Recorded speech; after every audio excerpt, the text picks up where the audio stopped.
Alright y'all, welcome back to another video here on the John Doc YouTube channel. We are in the shop. It is Sunday. If you are looking for an action-packed video, this is not the one, but I do have a lot to talk about because I feel like it's time to just talk about it. So let's just dive right into it. See, I got no script. I'm just solely going to talk to you guys about what is going on here at LS Nasty, how it works, because I feel like there's a lot of misunderstanding on how it works, and you guys need to know, because then I think it's going to be a lot more, you guys are going to understand where we're coming from on a lot of things. So, LS Nasty, how did this all start? LS Nasty started, I guess you could say, maybe like 2 or 3 years ago, where myself, Wes, and Chris, we went to pick up a motor. It was the first motor I bought that like wasn't in a car. It was a 6.2 aluminum block, and I needed a tire to go in the bed of my truck, and I knew that Chris had one in the Colorado work truck that I saw him driving around the town where his shop is in. I saw he had a tire in there, so I called him up and said, hey man, do you mind if I borrow that tire? Because at the time I didn't have a random tire, I didn't have a shop, I just lived at home and worked out of my garage, barely working on anything, had a Cobalt tool set. And Chris was like, yeah, I'm gonna come over. So Chris comes over to the house, never like came to the house before, never really hung out with Chris, went to a Cars and Coffee before and I saw him there. And that was kind of the first time that I hung out with Chris, and instead of just giving me the tire, he said, hey, you know what, I'm gonna ride with you, and we're gonna ride out there. So myself, Wes, and Chris, we rode about an hour and a half away, picked up a 6.2 aluminum block out of a Escalade, which was later beat up on the inside pretty bad. And at that point in time, we decided to, at midnight, message someone on Facebook and buy the boosted rooster. And about 2 a.m. we showed up back at the house with one of Chris's little enclosed trailers, and the boosted rooster at the time was just a turbo Trans Am. We pulled into the garage, and we all went to work. We came back to the house that day, and we said, what are we going to do with this thing? So we started working on it, built like a turbo kit, and that's how LS Nasty started. So from there, Chris had his Corvette at the time being built by RPM Motorsports. I was working at RPM Motorsports, and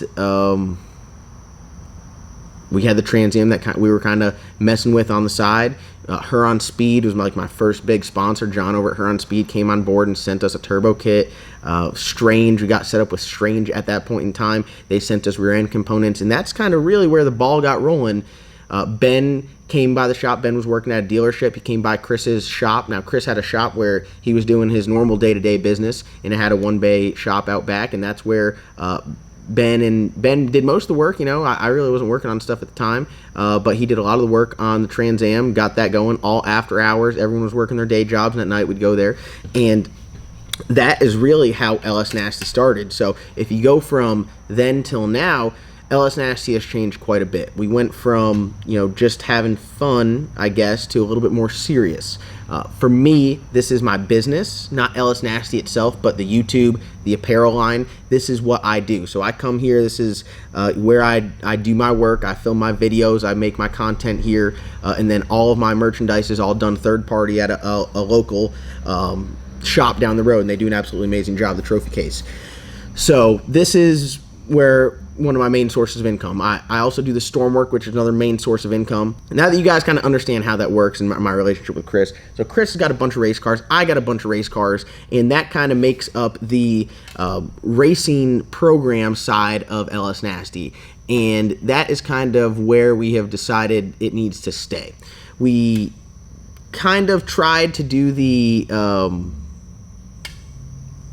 not shop, but I guess work on a customer car here and there. And as a whole, between myself, Chris, and then Ben was working for Chris at the time, it just didn't work out as far as doing it like that, because, you know, trying to upkeep race cars, trying to go racing, and then trying to work on customer cars, and then worry about getting parts and getting stuff done in a timely manner, and meeting deadlines and budgets. It's like, it's next to impossible unless you devote all of your time. You need to have someone working the books, making sure that everything is right as far as billing goes, hours, parts, every little single piece you put on that car needs to be billed for, or else you, the shop, end up paying out of pocket. And I'm invested in the racing program and the YouTube stuff so much. Chris has all his other businesses in a bunch of other race cars that he's invested in, and it just was something that I wasn't looking for, nor Chris was looking for, to kind of be married to a shop, and we never set out to be a shop to do. That's why, if you notice, we don't work on customer cars. LS Nasty, myself and Chris, we don't work on customer cars. We don't have customers here. People don't call us up and say, hey, I'm looking for a cam swap. We don't do that. We don't offer that service. We have no interest in doing it. We don't tune customer cars, nothing like that. So what we found out that works the best is we got a bunch of people that come here and hang out.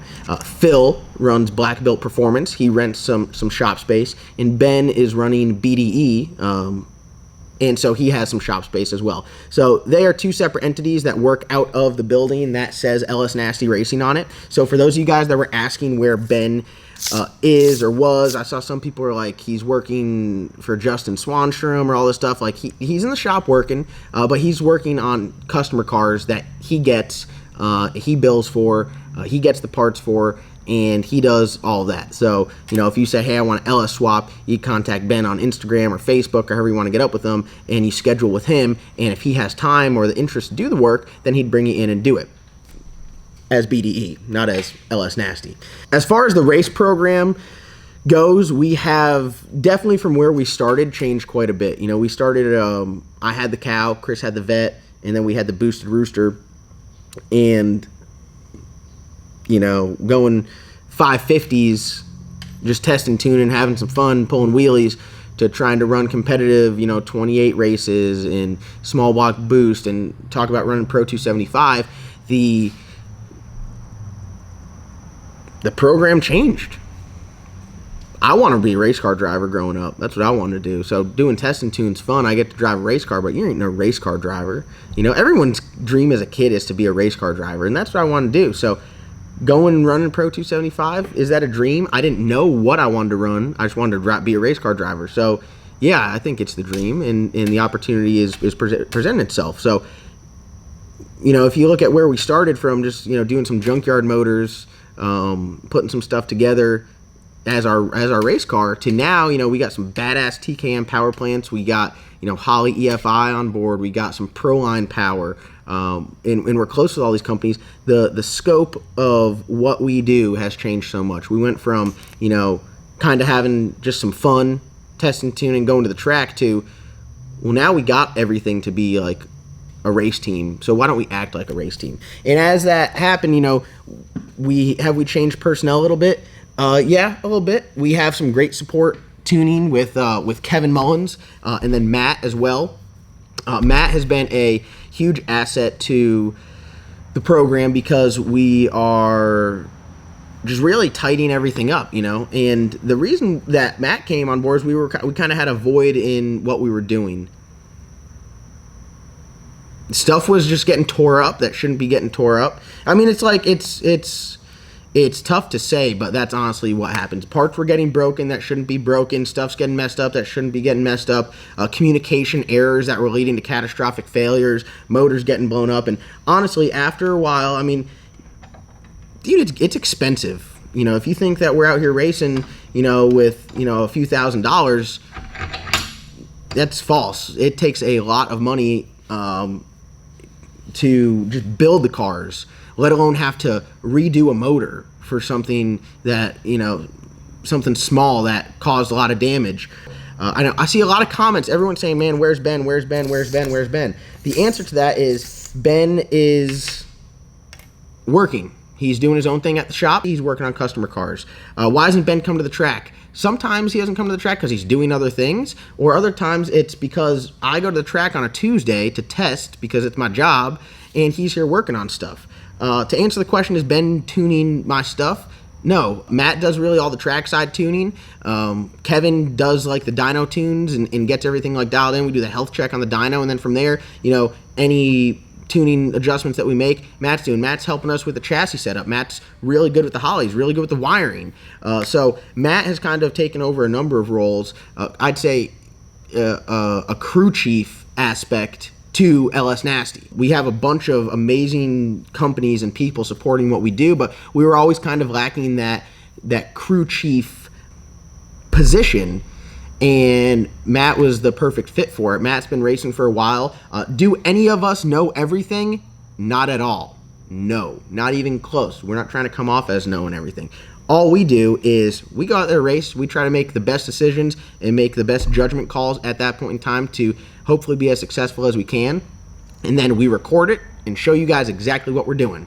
If it works for us, you guys get to see it work for us. If it doesn't, it doesn't. If we struggle, you see us struggle. Sometimes the struggle leads to the greatest reward. So we're okay with that. But I guess just to answer, I see it in the comment section all the time. Everyone's like, where's Ben? Where's Ben? Where's Ben? Ben's here working at the shop, doing his own stuff, doing BDE. He's working on getting a website up and running to sell parts and all that stuff. So if you guys are interested in any of that work, we can get you all the information you need for that. But to answer the question, that's where it is. I think the program kind of changed routes, going from that, junkyard, LS, test and tune, having fun, route to the race program stuff. And now we're working on race cars with the people that work on race cars and the companies that build race cars and tune race cars. And that's kind of where it's at. So I think like the biggest thing, I talk about it when I do my storm stuff and it happens here, is you need to be a 100% transparent, accountable. Especially working on race cars and how expensive some of this stuff is, mistakes are going to happen, but everything needs to be, upfront, and communication is so important. And as I'm learning that as a boss doing some of the storm stuff, I wouldn't say a boss, as a leader, as an employer, that transparency means the world. So I kind of have to look at things, at least from my sense, as from if we're out there blowing up motors and breaking parts that shouldn't be getting broken financially, I mean, it just takes a toll on me, and it is what it is. So we're laying the groundwork now to be very successful in the near future. We've already seen, I tried for like 2 years to get a win. We got 2 wins recently, so it feels great now. I feel like it's very important to be able to win on every level. So now that we got the first couple little wins out the way, now we can start working our way up to some of these bigger races. And winning's the same on every level. The competition's a little bit harder, but in order to win, it takes the same key ingredients. So I think that's kind of where we're at with everything. And I hope you guys understand where I'm coming from when I say that. It's a very expensive, like, as a business, it's not probably the smartest business because expenses are super high and revenue is close. It's you're not getting rich off doing this stuff. You're getting by, but it's more of like a passion. It's a love, and this is what I do. So I'm out here every day, crazy hours, but I wouldn't want to be anywhere else. Like, I love this. This is what this is my dream. I wanted to have a shop and have race cars and go racing and go and have fun with my buddies. And the biggest thing, I think, and Chris and I both talked about this, is if we're not having fun, we're not going to do it.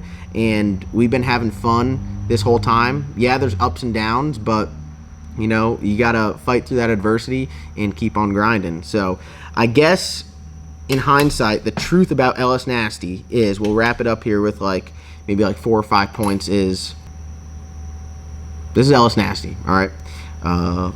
We don't do work on customer cars. There's Phil and Ben. They have their own companies, you could say, that work out of the shop that do work on customer cars. We have a great group of people that are working on these cars, and I think you guys see them in a lot of videos. And I think together we can really go fast. And this where we've started to where we are now is a lot different. It's changed quite a bit, but I'm pretty happy with where everything is. And I think moving forward, it's just about, we're getting very close to seeing the results of a lot of hard work. So I know we have a lot of cars and a lot of projects, but making daily uploads, it honestly requires that. It is tough to make daily uploads and not have all these, because I'm waiting on parts for the Black Sheep, and I'm waiting on parts for this, and we're waiting on parts for that. So thankfully the S10, which is going to be the next giveaway, we got some parts for, and I just got some parts in for the Glizzards. Now I can work on the Glizzard. So I know a lot of you people are like, hey, you need to really focus on one build, but it's tough. You got to understand, I'm trying to do daily uploads because I put the poll out there, and more people said they want to see daily uploads than every other day, and I understand. I think it makes you guys at home feel like you're part of the team, and that's why I'm making this video, to be 100% transparent. One thing that I just want to do is, I put it all on the table. I show you how it is. This is life. This is what we're doing. You can hate it, you can like it, you can agree with it, you can disagree with it. But I'm recording every single thing that we do, good, bad, ugly, and showing you guys this is real deal racing. This is what it takes. The hour, and I only show a fraction of the hours in the shop, because if I did, y'all wouldn't watch any videos, because they'd be 5 hours long and they'd be boring, because sometimes you're laying underneath that damn thing looking at it like, how are we going to make this work? But that's what it takes. So, you know, I appreciate everyone that comments. I appreciate everyone's advice. I appreciate the haters that hate. I'm not really too hung up on the haters. I like to talk about them a little bit, but I'm not too hung up on them. I don't lose any sleep over them. I know that what we're doing, I know where we're going, I know what the end goal is, and we're going to keep doing everything that we can. So I hope that clears the air. Thank you guys so much for watching. This upcoming week, I got a bunch of stuff, so I'm going to tell you right now what we got going on. I think like Monday, Tuesday, we're going to wrap up doing the front end stuff on the S10 and work on the Glizzard a little bit. Wednesday, the Hertz Turbo is supposed to come in, and Matt comes into town to do some work on Slick Rick and get that ready, because we're trying to go to FL2K, which you guys definitely need to go to. And then we're waiting on some parts for the Black Sheep. So we got all that going on. And I'm about to take Colorado to Bissett Performance, and he's going to modify the frame rail, and we get that back and we start humping on that. So we got a bunch of different moving parts. We got them coming in at different times, and I think that we're going to have a very productive week this week and get a lot done, and hopefully be back racing very, very soon. So I'm putting it all on the table. Hate it or love it. It just kind of is what it is. Life's flying by. Racing is getting crazy. And sometimes you just got to make the decisions to that you feel are the best at that point in time. So that's what we're doing here. We're trying to make the best educated decisions to better the program, to run longer, run faster, win more, and be more successful. So I just want to thank you guys personally, because none of this would be possible without you guys. You know, it started off as me just making YouTube videos with my single turbo Camaro, and look where we are now. It's pretty crazy to me, but you never know where life takes you. If you ask me, I don't know where I'm going next year with it all. I think that's what's crazy about it, is you just put in the work and enjoy the journey, and I enjoy every second of it. And I know without you guys watching, supporting the LS Nasty apparel line, small block Ford Nasty apparel line, none of this would be possible. So I try to do like a small give back and give some people an awesome vehicle, and I love doing the giveaways. But really, you know, without you guys watching, commenting, liking, subscribing, supporting, none of this would be possible. So I just want to thank you guys personally for that, because for the past 3 years, you know, it's been absolutely awesome, and I look forward to doing it for however many more years I'm able to. So thank you guys so much for watching. Like always, comment, like, subscribe. Please comment down below any questions you have with the race program, anything, and I'll answer it. So I'll try to hang out in the comment section a little bit today, answer as many comments as possible. I'm not going to edit this video, so from start to finish, it just kind of is what it is. I don't think I had too many outtakes or areas where I had to edit. I might have said a lot, but that's just, I can't, 3 years I'm trying to get that out of me. I just keep saying I just try and do my best, you know. So thank you guys for watching. Comment, like, subscribe. We'll see you guys in tomorrow's upload. Get excited for a great week. If you guys are watching this on Sunday, get ready, because you guys are going to work Monday. Have a great day at work. Hammer it out. Keep your head up. I'll see you guys at lunch tomorrow. He get to buy this round. John Doc got to buy this round.